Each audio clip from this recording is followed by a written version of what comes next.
จ้าหน้าที่สปป.ลาวจับกลุ่มหัวหน้าเครือข่ายค้ายาข้ามชาติพร้อมนำส่งกลับไทยมื้อนี้เฮาจะพาไปติดตามการจับกลุ่มและส่งมอบผู้ต้องหาคดียาเสพติดเจ้าใหญ่ให้กับเจ้าหน้าที่ไทยซึ่งการจับกลุ่มครั้งนี้สะท้อนถึงความร่วมมือของเจ้าหน้าที่ทั้งสองประเทศลาวไทยและอาจหลุดการลักลอบค้ายาในภาคพื้นได้ถึง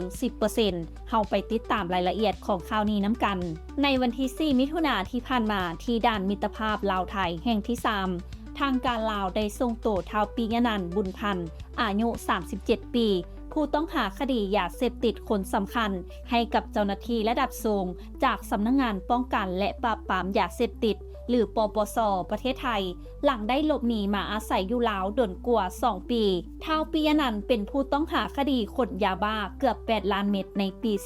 2022ซึ่งมีหมายจับจากศาลไทยในข้อหาจำหน่ายยาเสพติดและสมทบวางแผนกระทำความผิดโดยมีบทบาทสำคัญในฐานะเป็นผู้จัดหาและประสานงานระหว่างเครือข่ายค้ายาในไทยและลาวหลังหลบหนีหมายจับผู้ต้องหาได้ผันตัวมาเป็นผู้ประสานงานในขบวนการค้ายาข้ามชาติจากลาวเข้าภาคอีสานของไทยและได้รับส่วนแบ่งจากการค้ายาบ้าถึง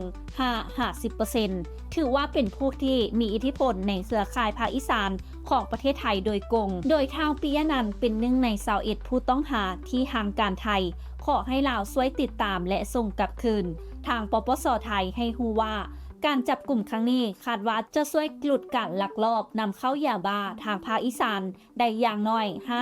50% และกำลังเร่งสืบสวนเครือข่ายที่เหลืออยู่เพื่อกวดล้างให้หมดสิ้นการส่งตัวผู้ต้องหากลับคืนไทยในครั้งนี้ถือเป็นการหลุดเส้นทางลำเลียงยาเสพติดข้ามชาติและเป็นผลจากความร่วมมือที่ดีระหว่างสปป.ลาวกับไทยซึ่งเจ้าหน้าที่กำลังมุ่งหน้าจับคนในเครือข่ายทั้งหมดมาดำเนินคดีเพื่อแก้ไขปัญหาท้าทายของประเทศนำอบธรรมวงศ์รายงานและท้ายนี้ต้องขอขอบใจสำหรับการติดตามข่าวสารจากทางไทยกิจเมกาซีนและอย่าลืมไปกดไลค์กดแชร์กดติดตามกด Subscribe ทุกช่องทางออนไลน์ของพวกเขาเพื่อจะบ่พลาดข่าวสารดีๆจากทางไทยกิจเมกาซีน